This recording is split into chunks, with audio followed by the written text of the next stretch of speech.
ये लोकतंत्र चल रहा है या फिर कि लोकतंत्र का मजाक चल रहा है? क्या 2024 में कोई नियम कायदा कानून काम नहीं करेगा? आपको बता दें कि भारतीय जनता पार्टी 400 पार करने के लिए जिस हद तक गिर गई है, जब मैं आपको बताऊंगी आपकी भी आंखें फटी की फटी रह जाएंगी। तो फिलहाल खबर का बैकग्राउंड क्या है फटाफट से समझिए, फिर इस पर सुप्रीम कोर्ट ने क्या कहा है उस पर आते हैं। तो जैसा कि आप जानते हैं कि 9 मार्च को आनन फानन में अरुण गोयल जो कि चुनाव आयुक्त हैं, उन्होंने इस्तीफा दे दिया। इस्तीफे के पीछे का कारण निजी कारण बताया गया। जैसे ही इस्तीफा निकलकर सामने आया, विपक्ष ने कहा कि कोई निजी कारण नहीं है बल्कि कि ये मोदी का कारण है। प्रधानमंत्री नरेंद्र मोदी के दबाव में ये इस्तीफा दिया गया है और अब मोदी जी अपने हिसाब से जिसे चाहेंगे उसे चुनाव आयुक्त बना देंगे, क्योंकि अगर ये लोग अनिल मसीह को पीठासीन अधिकारी बना सकते हैं जो कि भाजपा का नेता है, तो कुछ भी कर सकते हैं। फिलहाल मुद्दा ये नहीं है, मुद्दा ये है कि चुनाव आयुक्त की नियुक्ति को लेकर पेच फंस गया है। आपको बता दें कि नए चुनाव आयुक्त की नियुक्ति के लिए पूरी तैयारियां कर ली गई। प्रधानमंत्री नरेंद्र मोदी ने मीटिंग तक बुला ली। मीटिंग के लिए क्या होगा क्या नहीं होगा,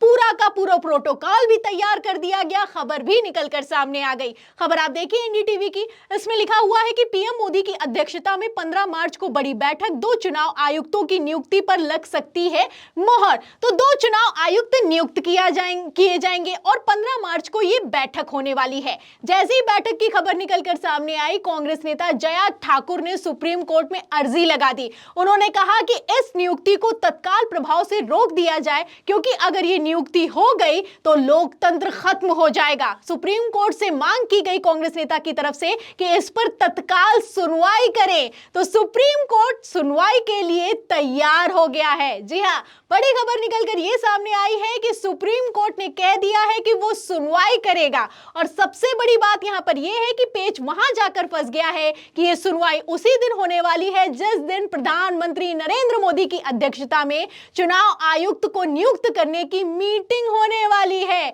तो सुप्रीम कोर्ट ने कैसे एक और बड़ा झटका दिया है, आपको खबर दिखा देती हूं। खबर आप देखिए न्यूज़ 24 की। देखिए इसमें लिखा है कि ईसी पर 15 मार्च को सुप्रीम कोर्ट करेगा सुनवाई। चुनाव आयुक्त की नियुक्ति का मामला, सीईसी और ईसी की नियुक्ति का मामला पहुंचा सुप्रीम कोर्ट। तो आप देख सकते हैं 15 मार्च को मोदी जी की मीटिंग है और 15 मार्च को ही यह सुनवाई होने वाली है। फिलहाल सुनवाई से इतर सबसे बड़ी खबर तो मैं ये आपको बता दूं कि 15 मार्च को ही चुनावी चंदा का जो रकम है वो भी खुलने वाली है कि किस पार्टी को किसने कितना चंदा दिया है। तो 15 मार्च को मीटिंग होगी, 15 मार्च को सुप्रीम कोर्ट में सुनवाई होगी और 15 मार्च को ही चुनाव आयोग जो चुनावी बॉन्ड जो कि इलेक्टोरल बॉन्ड है उससे जुड़ा हुआ डेटा सार्वजनिक कर देगा। तो 15 मार्च को काफी कुछ होने वाला है और उम्मीद जताई जा रही है, जिस तरीके से सुप्रीम कोर्ट तत्काल प्रभाव से सुनवाई के लिए तैयार हो गया है, इस पर उम्मीद यह जताई जा रही है कि मोदी जी नियुक्ति तो करने चले हैं, लेकिन इस नियुक्ति पर रोक लग सकती है और कायदे से रोक लगा भी देनी चाहिए, क्योंकि जो नियुक्ति होने वाली है उस नियुक्ति के पैनल में प्रधानमंत्री और उसी के साथ प्रधानमंत्री के द्वारा नामित एक केंद्रीय मंत्री और एक विपक्ष का नेता होगा। तो आप देख सकते हैं कि डायरेक्ट नहीं, इनडायरेक्ट तौर पर यह जो नियुक्ति होने वाली है ये मोदी सरकार ही करने वाली है। और जब नियुक्ति हो जाएगी तो उसके बाद चुनाव आयोग में कितना ही लोकतंत्र बचेगा, सवाल खड़ा होता है, क्योंकि हर जगह ये लोग भारतीय जनता पार्टी के नेता को खड़ा कर दे रहे हैं। आपको कुछ खबरें भी दिखा देती हूं। खबर आपको याद होगी कि किस तरीके से चंडीगढ़ मेयर पद चुनाव में जो पीठासीन अधिकारी बनाए गए अनिल मसीह, वो अल्पसंख्यक प्रकोष्ठ के भाजपा के नेता थे। इसके बावजूद उन्हें पीठासीन अधिकारी बनाया गया। उन्होंने 8 वोट कैंसिल किए और बीजेपी को जिता दिया। उसके बाद सुप्रीम कोर्ट में भयंकर बवाल हुआ। आप जानते हैं कि सुप्रीम कोर्ट ने कैसे फैसला पलटते हुए ऐतिहासिक फैसला सुनाया। सीजेआई चंद्रचूड़ ने लताड़ लगाई। अब इसी के साथ एक और खबर है। खबर देखिए अब आज तक की। देखिए इसमें लिखा हुआ है कि ईवीएम बनाने वाली कंपनी में बीजेपी नेता है डायरेक्टर, कांग्रेस ने फिर उठाए सवाल। तो बीजेपी नेता हर जगह है, पीठासीन अधिकारी बनकर बैठा हुआ है, है। और उसी के साथ आप देख सकते हैं कि ईवीएम बनाने वाली जो कंपनी है उसमें भी बीजेपी के नेता को ही डायरेक्टर बनाया गया है, इनको कोई और नहीं मिलता है।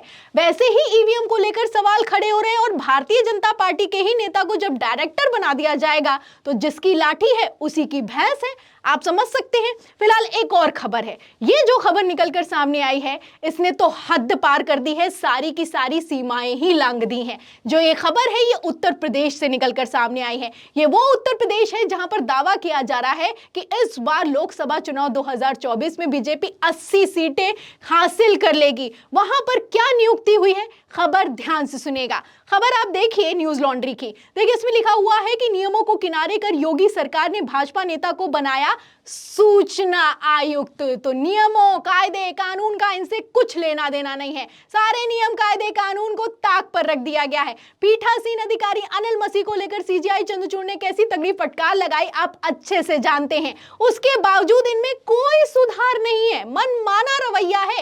ईवीएम की कंपनी में डायरेक्टर भाजपा का नेता है और अब आप देख सकते हैं कि जो सूचना आयुक्त उत्तर प्रदेश में नियुक्त किया गया है उसमें भी नियम कायदे कानून को ताक पर रखकर भाजपा नेता को सूचना आयुक्त बना दिया गया है, और वो भी चोरी छिपे बनाया गया है। आपको बता दें कि जो अदर्स नियुक्ति हुई, जो दूसरे नाम थे, उनके तो पद सार्वजनिक कर दिए गए कि वो पहले क्या करते थे, लेकिन भाजपा नेता की जो पहचान है उसे छुपाया गया और मुख्यमंत्री योगी आदित्यनाथ की तरफ से ये नियुक्ति हुई है। तो खेल कितना तगड़ा चल रहा होगा आप समझ सकते हैं। तो क्या खेल है वो भी बता देती हूं। खबर आप देखिए, इसमें लिखा हुआ है अंदर कि प्रदेश में कार्यवाहक डीजीपी के तौर पर रिटायर हुए राजकुमार विश्वकर्मा को मुख्य चुनाव आयुक्त नियुक्त किया गया है। वहीं 10 अन्य को सूचना आयुक्त बनाया गया है। 10 में से 2 रिटायर पुलिस अधिकारी, 1 रिटायर आईएएस अधिकारी, 4 लोक पत्रकार हैं। वहीं बाकी तीनों में 1 वरिष्ठ अधिवक्ता, 1 पूर्व न्यायिक अधिकारी और 1 एसोसिएट प्रोफेसर है। तो बाकी सबकी क्या पहचान है, कौन कहां से आया है, साफ साफ लिखा हुआ है। लेकिन एक आदमी जो कि भाजपा का नेता है उसकी पहचान को ही छुपा दिया।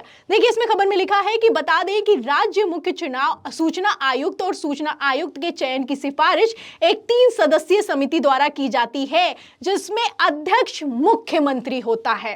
ये मेन पॉइंट है। जब आप समझ सकते हैं चुनाव आयुक्त की नियुक्ति होने जा रही है उसमें अध्यक्ष कौन है, प्रधानमंत्री, और जो यहां पर सूचना आयुक्त की नियुक्ति हुई है वो भी 3 सदस्यीय पैनल है, उसमें अध्यक्ष कौन है, मुख्यमंत्री। तो मुख्यमंत्री ने क्या किया, भाजपा नेता को सूचना आयुक्त बना दिया।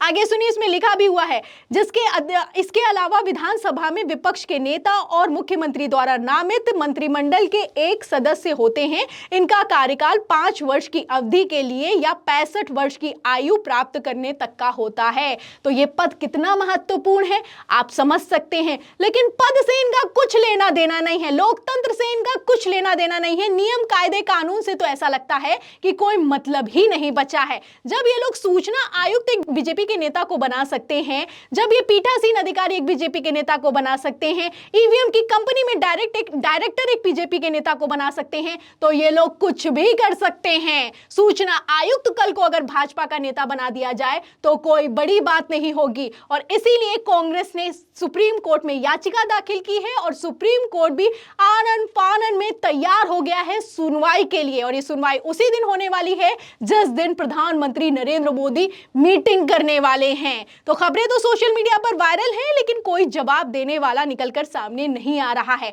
आपको बता दें यूपी कांग्रेस की तरफ से भी इस खबर को शेयर भी किया गया है और इसमें लिखा भी है कि जिसकी लाठी उसकी भैंस। योगी सरकार ने नियमों की धज्जियां उड़ाकर रख दी हैं। भाजपा नेता स्वतंत्र प्रकाश गुप्ता को यूपी का सूचना आयुक्त बनाया गया है। जब भाजपा का नेता सूचना आयुक्त बनेगा तो आरटीआई की जानकारी कौन देगा। तो आप देख सकते हैं कि किस तरीके से बीजेपी नेता की पहचान को छुपाकर सूचना आयुक्त बना दिया गया। फिलहाल 15 मार्च को सुप्रीम कोर्ट में सुनवाई होने वाली है, मोदी जी की मीटिंग होने वाली है, चुनावी चंदा खुलने वाला है। अब सुप्रीम कोर्ट इस पर क्या एक्शन लेगा, क्या चुनाव आयुक्त की नियुक्ति पर रोक लगेगी या फिर की नहीं लगेगी, ये तो आने वाला वक्त बताएगा। लेकिन सुप्रीम कोर्ट तत्काल सुनवाई के लिए तैयार हो गया है, ये इस वक्त की बड़ी खबर है। इस खबर पर आपकी क्या राय है, आप क्या सोचते हैं कि क्या होगा? जो भी आप सोचते हैं हमें कमेंट बॉक्स में जरूर लिखें। वीडियो को ज्यादा से ज्यादा शेयर करें, सब्सक्राइबर बटन दबाएं, हमारे चैनल को लाइक करें, ज्वाइन करें। फिर मिलते हैं अगली खबर के साथ, तब तक के लिए धन्यवाद।